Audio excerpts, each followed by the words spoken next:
अस्सलाम वालेकुम friends, welcome back to my channel Laiba health tips. Viewers, लड़की के जवान होने के साथ ही एक माहाना कुदरती अमल का आगाज भी हो जाता है जिसे माहवारी आना कहा जाता है या फिर मेंसेस भी कह सकते हैं, पीरियड्स भी कह सकते हैं। नौजवानी से लेकर सन्यास तक ये मामला मुसलसल हर माह उसके साथ होता है। कुछ लड़कियों को माहवारी के दौरान बहुत शदीद तकलीफ का सामना रहता है। इस तकलीफ की शिद्दत मुख्तलिफ लड़कियों में मुख्तलिफ होती है। पीरियड्स के दौरान होने वाली तकालीफ की वजूहात हर एक में मुख्तलिफ होती हैं, जैसे हार्मोन्स की तब्दीली, दिमागी कमजोरी या खुराक का ठीक न होना वगैरह शामिल हैं। इसी मौजू पर एक बहुत ही ज़बरदस्त किस्म का आजमूदा घरेलू नुस्खा लेकर हाजिर हुई हूँ। इसे ज़रूर ट्राई करें और आयाम माहवारी बिला तकलीफ गुजारें।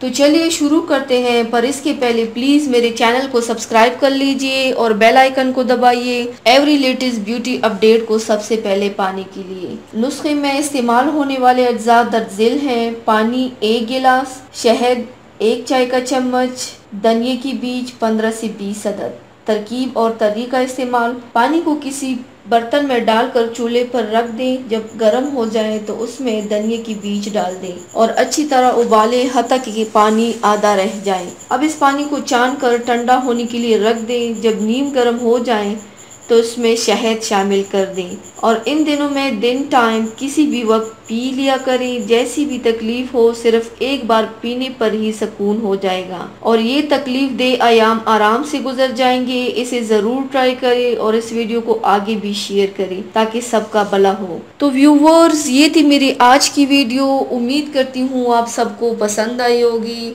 मेरे वीडियो को लाइक और शेयर जरूर कीजिएगा, मुझे फीडबैक जरूर दीजिएगा। मेरे चैनल को सब्सक्राइब करना मत भूलिएगा। अपना बहुत ज्यादा ख्याल रखिएगा, मुझे दुआओं में याद रखिएगा। कल मिलते हैं एक नई वीडियो के साथ। अल्लाह हाफिज।